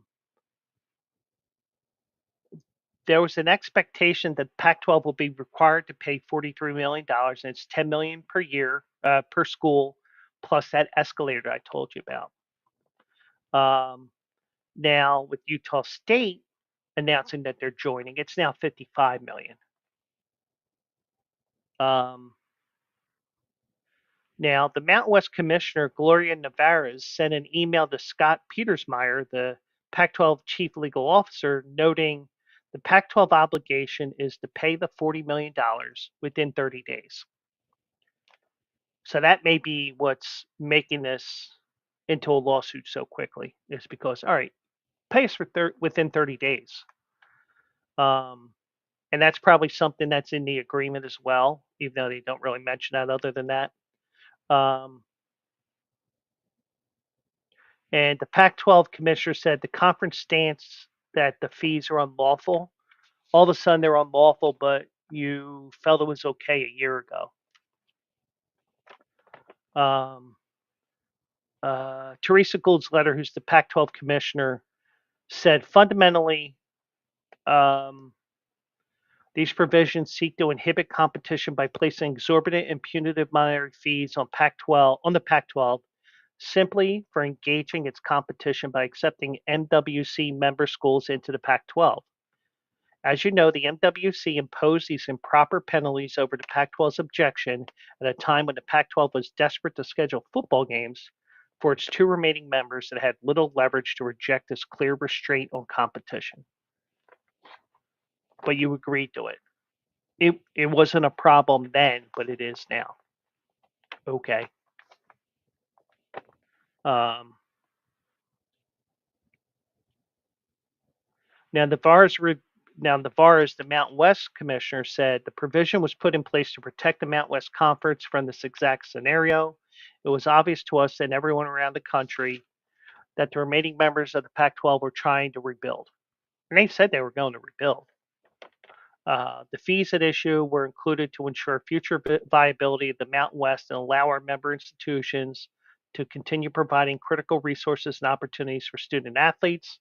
At no point in the contracting process did the Pac-12 contend that the agreement that it freely entered into violated any laws. All of a sudden, it's violating laws, as they're stating here. To say that the Mountain West was taking advantage of the Pac-12 could not be farther from the truth. Um, but um, and also the reason why there's no agreement for the 25-26 season, um, they negotiated this summer to extend the scheduling agreement for the 25 football season, but it ended with a significant gap between the Mountain West, what the Mountain West wanted, and what the Pac-12 was willing to pay. Um, the conference's negotiations broke down after the Mountain West demanded $30 million from the Pac-12 for the 25-26 season, more than double the already exorbitant price the MWC charged the Pac-12 for games during this season. After the parties were unable to reach an agreement in the face of the financial demands, the commissioner broke off further discussion, stating, "I think we have to move on."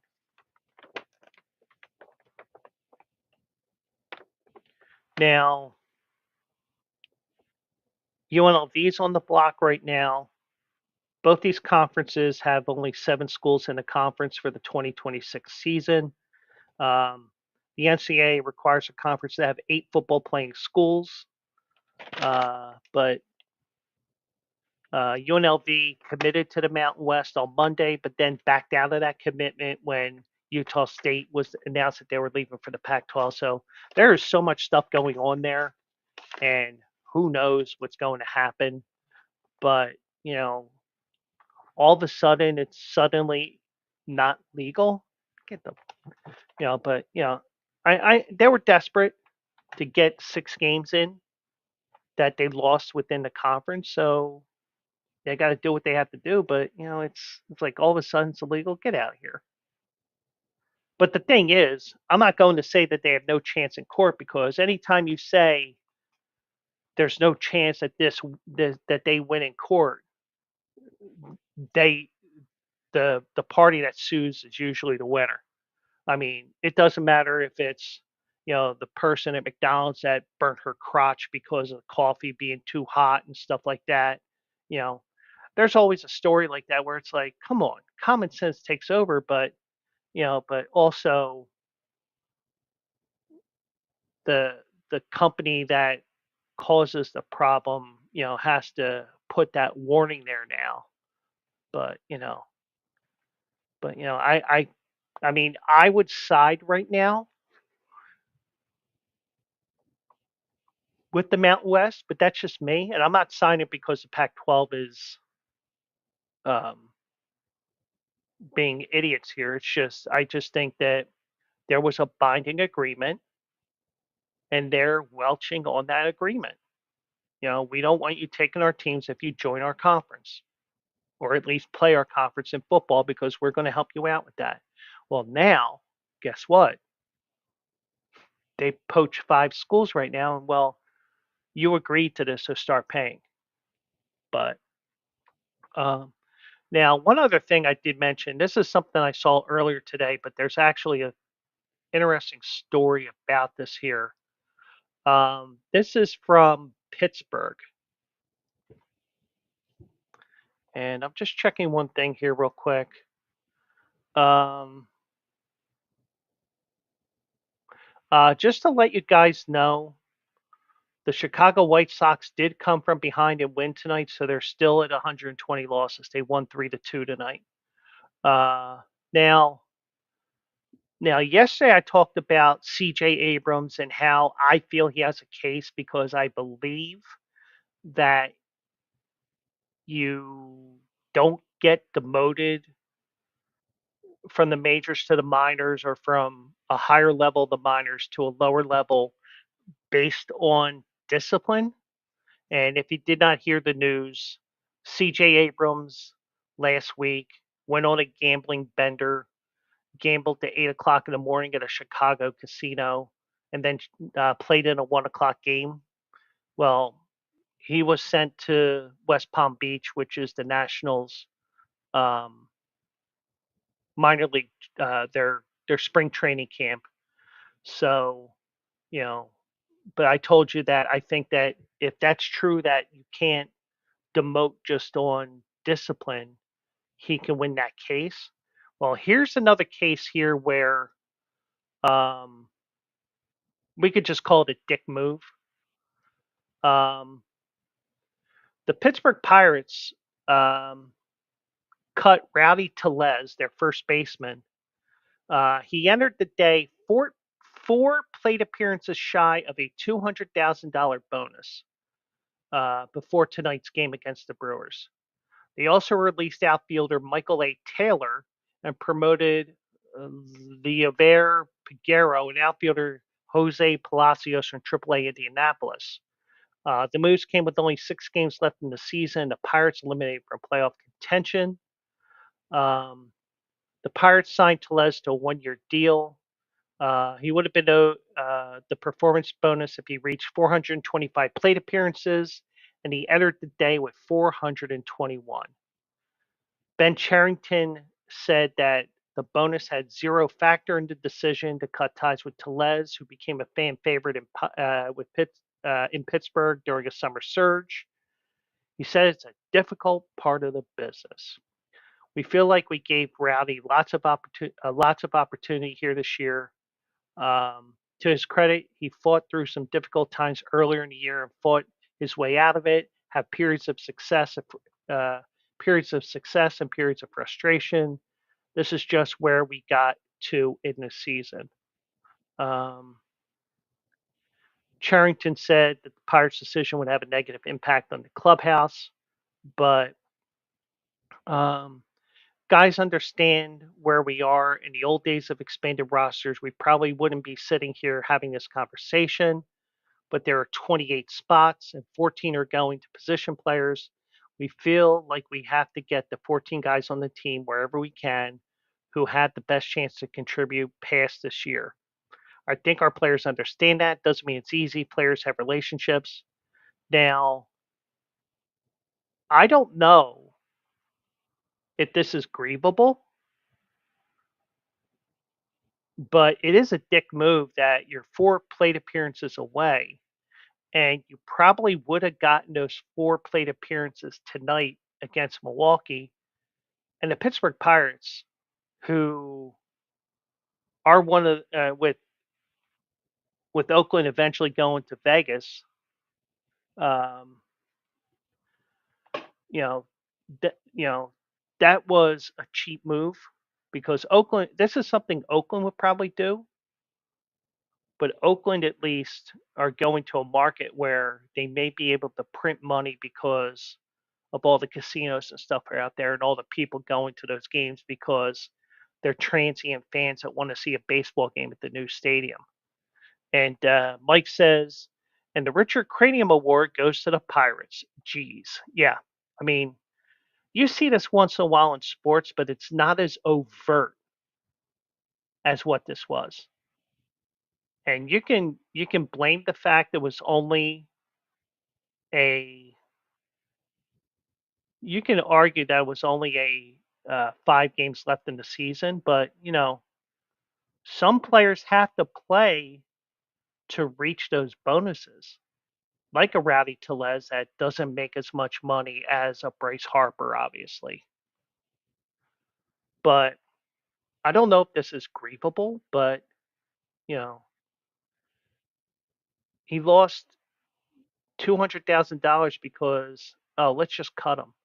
Well, if you don't want to pay him, do what you should have did to C.J. Abrams and said you got a back injury or you're having a mental health issue.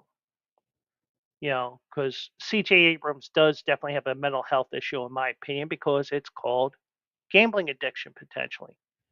Whereas Cable, but this case it's something else. So, but it was a dick move. So, Um, so that is the case here. So, um, okay, so that is it for now. And I do appreciate everybody that was here tonight. Penguin AZ on YouTube, Mike, Bank Boy, anybody who was lurking on Twitch, and also um, everybody who was on X as well. So what I'm going to do is for those that are on Twitch, let me just check one thing here.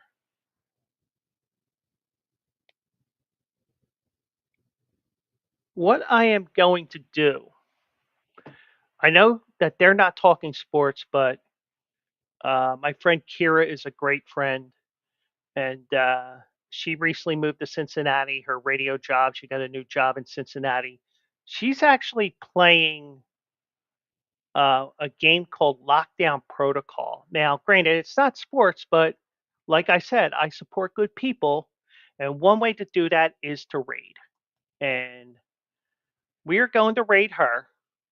And unfortunately, we don't have any of the goofy rating shit, but we'll get to that. So I do appreciate everybody that is there, and who knows, maybe you're a gamer and just don't know it, or I just don't know that you're not a gamer. So we're gonna rate Kira at finding my perfect awkward, and hope everybody has a great night. We'll be back Thursday. Go Phils, and stick around for the raid here. So thank you so much for joining me tonight, and have a great night, everybody.